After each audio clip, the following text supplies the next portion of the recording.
Hello, everyone. This is Black Man Zakaos from Paris. I've been here for about 2.5 months, and it's been very difficult. I haven't made any recordings because, honestly, because the first squat I came to, the French people weren't too nice. I had my laptop broken there. So that's why I haven't been able to make recordings. I had my video camera broken there. I guess they just wanted me to leave, and my stuff just came up broken where I was sleeping, and I don't know. So this is the first recording and my first YouTube video in about 2.5 months. The last recordings were in the refugee center. So just to let you know what happened, when I got out of the refugee center, I was escorted from Romania under police escort, and they gave my passport to the pilot. The cops allowed me to go to Paris because legally they were supposed to send me back to the United States, but basically I told them who I was and what I do and what I'm about, and I gave them my YouTube channel, and I just told them they weren't shit for not doing anything about the smuggling of women and children. And they had never had anyone talk to them like this and tell them truthfully about what goes on in their own country to their own sisters and brothers, and it's sad. So they allowed me to get a ticket to Paris, which was not legal.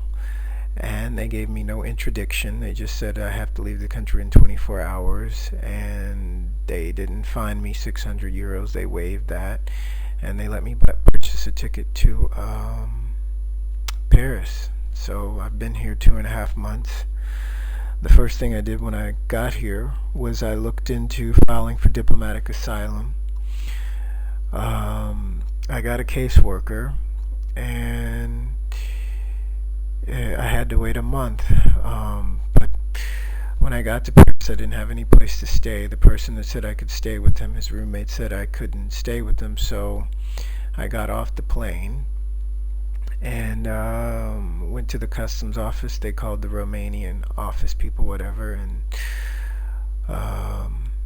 they didn't stamp my passport. They just let me in the back door of Paris, and they said, "Welcome to Paris." The Romanian officials said I was the best and told them who they're dealing with, and the custom officers said, "Welcome to Paris." So after that, I didn't have a place to stay because my friend not my friend, but his roommates let me down. So I emailed a priest, and he sent me a number and an address of Saint Sulpice. So my first place to come in Paris was Saint Sulpice, and it was interesting. It was beautiful. I didn't have a place to stay, so the church gave me 50 euros to get a hotel room, so I did. And then my friend found me a place in a squat. But the first 3 days I spent running around going to, French places for social relations and for some kind of social help and to file for refugee status. I ended up going to the refugee building, and they told me the laws have changed and they're getting really strict, so I have to go to a caseworker and blah, blah, blah, blah. So I got a caseworker, got an appointment. It took about a month for me to get the appointment to go back and see her, and then she tells me that if my fingerprints were ran in any other country in the EU, that I would have to wait 6 months for a year to hear back from that country if they will want me as a refugee. Well, my fingerprints were taken in Romania when I became a refugee when my visa ran out. So I'm kind of stuck like Chuck. So I didn't have the 6 euros that I also needed for the little photos to go and take the pictures that they need to get into the refugee asylum building. So it was kind of a blessing. I told her, she told me to call her when I had the €6 to take the pictures to file, but I didn't file because I decided I don't want to be here 6 months. I mean, my experiences have been literally a living hell in this country. I have about a few people, 2 people I can trust. A few days ago, I was sleeping on the streets. A week and a half ago, I was attacked by some Nazi punks at another squat. Almost had my arm broken. As I was speaking about earlier, I had all my equipment has been broken. It's pretty crazy. I mean, I was on the streets in Romania, and I maintained to keep all my equipment okay. That's why I was able to do my videos. But I come to Paris, and I try to find a place in a squat, and lo and behold, I'm having to use the squat computer and to make this recording and stuff, and an online movie maker. So anyways, to make a long story short, I've been bouncing around from squat to squat. It's been nightmare after nightmare. Drunk people, a lot of drugged out people. It's really sad. I got to meet some really good artists, some really hateful people, some really vengeful, really angry drunk people. It's been pretty crazy. I'm still in pain. My leg from my last attack. Now let me explain to you what happened at the Mirror Tree, which is a pretty famous squat in Paris, and it's been open for 12 years. Just for the record, the government is trying to shut them down because they have had lots of problems from the punks, I guess, because the punks like to beat up people. And they have several lawsuits pending on that squat because people have been severely beaten at that squat.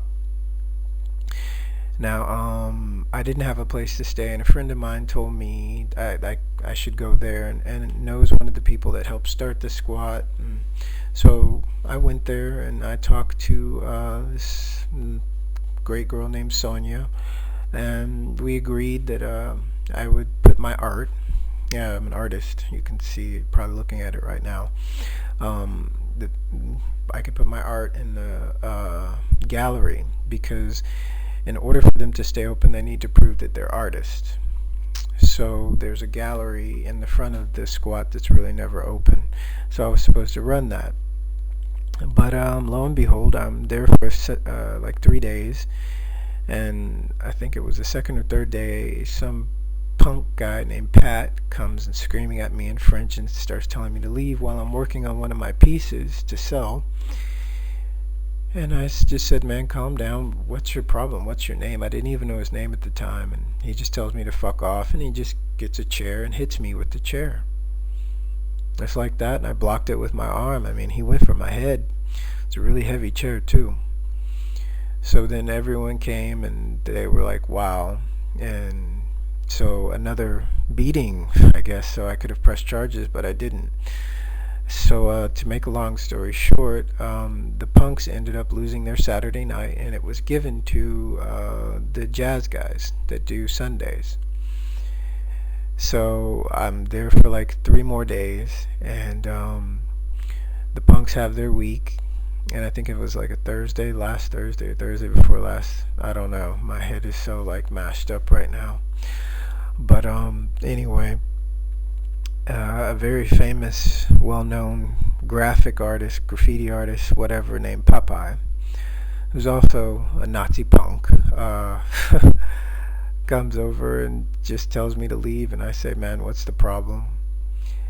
And he starts yelling at me, and I didn't understand anything. He starts yelling at me in French, and again, I'm working on a piece, and he comes and he leaves, and then he comes back with a big, huge piece of wood that's carved like a huge bat, like a caveman bat. And he hit me in my arm. And he tries to hit me in my stomach. I blocked it. I got a lot of splinters in my hand. I mean, it's didn't faze me. He starts spitting on me. Pat comes over. Pat starts spitting on me, and that I just like, what the fuck, Nazis? And Pat says, yeah, I'm proud of it, and blah blah blah blah. And So they realized that they couldn't really hurt me. So a bigger guy, their friend that takes capoeira, because also there's a capoeira school there. He's about 6'3", 6'2", picks up one of these big, huge things that you wrap cable around. They use it as a table. Well, he threw it on me. After that, I called a friend to call the cops. Cops came. I got my art that was locked up in the art gallery, and I got my bag that was locked up in another studio, and they took me to a hospital. I took x-rays, and on my way to the hospital, the cops told me that's it for them, because once I file my report, they already have enough problems. They'll be closed down. So I went to the doctor's office, waited there with a friend. Thank you. She was great.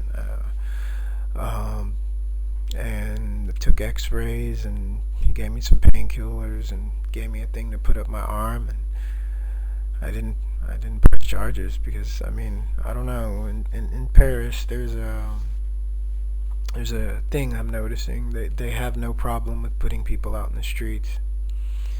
I mean, I've been to squats, and I can really understand why the president is actually shutting them down, because, I mean, the squats are supposed to help homeless people and people that don't have money and people that don't have a place to stay. And from what I've seen from my personal experience, they're creating homeless people.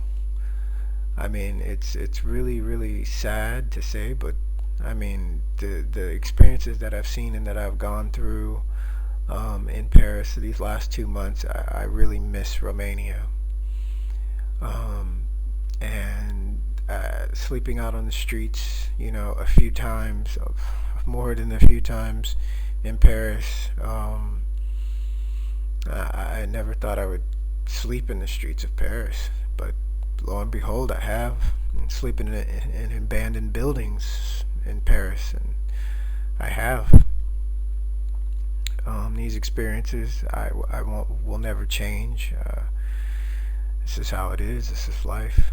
And I mean, these people have no problem with putting other people that have no money, no place to go, that's honestly a refugee. I mean, I can't file for work status. I can't do anything. I have to make money on the black market to get a ticket to get out of here, because I have to go somewhere that's out of the EU to file for refugee status, and this is the plan. But it's I don't know. I don't speak French, and they're super rude when you don't speak French. So anyways, this is what's been going on in Paris. It's been a nightmare. I mean, it's nothing like I dreamed, and I actually miss Bucharest and living in the snow and making videos of the female cartel. It's been hell here. But thank you for your time, and I'm going to upload the video, and I'll make a new one when I can. This is Black Man reporting from Paris. It's been a nightmare. Be blessed. Thank you for your time.